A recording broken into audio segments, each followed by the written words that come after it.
Coming out of the hospital, I was in a haze. My life had been turned upside down, or inside out as I felt right now, with the result of a simple test. I couldn't and wouldn't go back home now. I had to think. So I headed toward a bar not far from the hospital and ordered a large Bloody Mary. It would be the one and only, but I needed that drink real bad. The bar was empty, so I took my drink to an isolated table and started thinking. My life, as I had cherished it, was now over. Not one to postpone an urgent task, I wanted to think and be sure of all my intended future actions before going home. I am Bob. I am 42 years old and married to my wife, Nancy, for the last 15 years. Nancy is 1 year younger than me, and we have two beautiful little girls, Andrea, 11, and Kimberly, 8. Up to 1 hour ago, our life was simple, a bit predictable, but full of love and wonderful moments. That was about to change. Of course, I didn't want to lose the girls, but if it came to that, well, that would be probably better for them in the long term as my plan unfolded. Instead of a messy marriage with full of resentment and distrust, it would be better to simply cut it short and start anew. I arrived home and Nancy's Lexus was already in the driveway. As expected, the kids were not at home and I would be able to talk right away with my wife, without witnesses. I am not an actor, but I managed to hide my true feelings and even put a smile on my face. Home from work, Nancy was in the kitchen. As I was a school principal and she was an accounting clerk, we both had regular schedules and we always shared the day-to-day chores in the family. It was her day to prepare supper and she barely looked at me when I kissed her cheek. I had a good look at her. She was still as beautiful as she was when we met. Just a little more filled out as we all can be. Busy for a few minutes, she finally put the supper in the oven and turned toward me sitting at the kitchen table. As usual, her green eyes and blonde hair left me breathless. I am considered a handsome man at near 6 foot tall and 180 pounds. But Nancy has always been a very attractive woman, the head turner in the family. She raised her eyebrows when she noticed me there, and a questioning look greeted my silent smiling face. "What, honey? What's so funny?" I got up and took her in my arms. As I looked down at her, I knew my height and looks were one of the reasons she let me into her life. My embrace was followed by a gentle probing kiss that gained momentum and turned into a hungry French kiss. I broke the kiss. "I love you so much that it hurts," I said, then resumed kissing. Her body pressed to mine. Nancy was responding to my caresses all over her nice curves.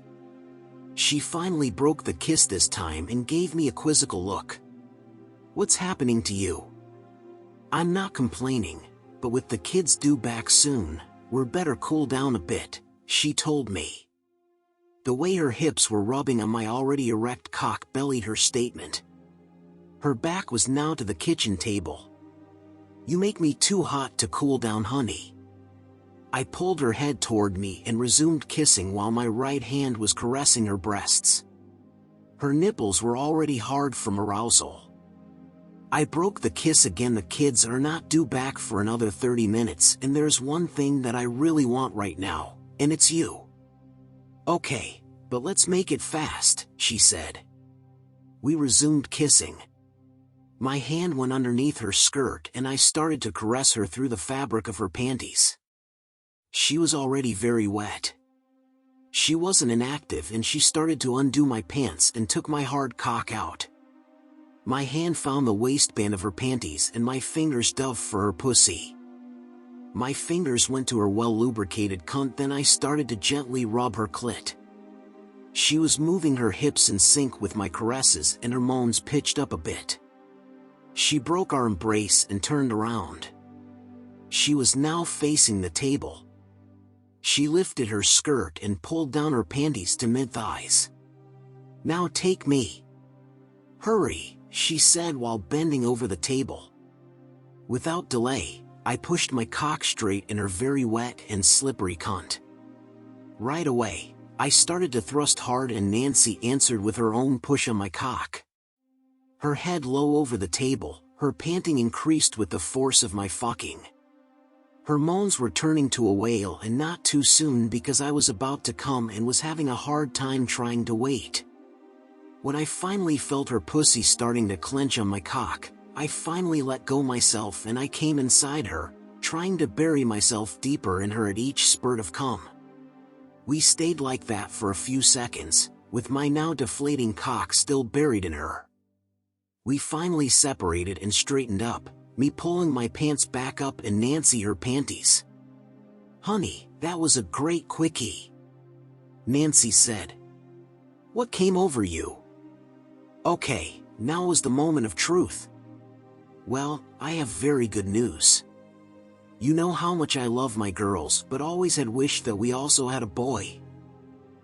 Yes, she answered, totally confused now. Well, I will soon be the father of a boy, I said. Nancy was stunned. What? I don't understand. What do you mean by father of a boy? I am not pregnant. Not with you, but I will become the father of a boy in 5 months from now if nothing goes wrong, God forbid, I said, forcing a smile on my face. Well, the force of a mighty slap in the face soon erased the smile. It was expected, but it still hurt a lot. But honey, I love you. It was only an accident. It was only sex. I argued with her, but to no avail. For the next few hours, Nancy went through the whole set of emotions, from devastated and betrayed, to angry and mad. The girls were sent right to their bedroom while Nancy vented her frustration and anger. Soon, I was packing a suitcase and was out of the house, never to return.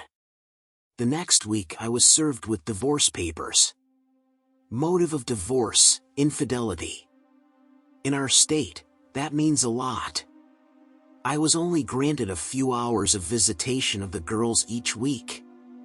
I received frequent phone calls from Nancy who needed to vent her emotions. She was hurt, deeply hurt. I never had an answer to her repeated question, "Why did you do that to me?" To us? As I knew it would happen, all my requests to put this behind us, and go on as before, were met by a wall of anger and total rejection. I was a bastard and she would take me to the cleaners. 4 months later, we finally made it to court.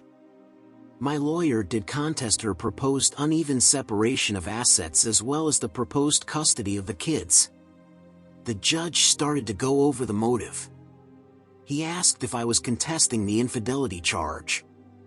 My lawyer did create a surprise when saying that not only was I not contesting the infidelity motive, but that I was submitting a medical record to prove it. Both my wife's lawyer and the judge were quite taken by surprise. You realize, sir, that as far as your infidelity is concerned, there was no evidence presented by the plaintiff, and were I to rule on this divorce with evidential infidelity, it would affect directly the way my ruling will be? The 50-50 separation of assets you asked for would be impossible to grant, explained the judge. May I approach the bench, Your Honor? Asked my lawyer. Both lawyers made it to the judge. Nancy's lawyer was quite enjoying it. However, I saw his smile freeze on his face when my lawyer presented the judge with the DNA medical evidence of her long-term infidelity. I could tell that the judge was really pissed. After a while he waved both lawyers back away from him. I knew what was going on, but Nancy had a puzzled look on her face. Her lawyer whispered something to her. Her face blanched as if drained of blood. She looked at me with a total look of amazement.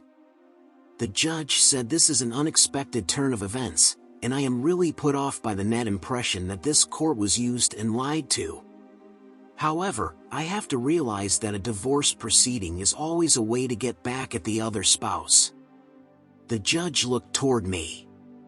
"You played a dangerous game of perjury, and without this later admission it could have cost you a lot. Care to take a minute to explain? Your Honor, when I recently learned that neither of my 2 children were mine as confirmed by the DNA testing but had the same father, I knew that my wife has been unfaithful to me for the whole marriage.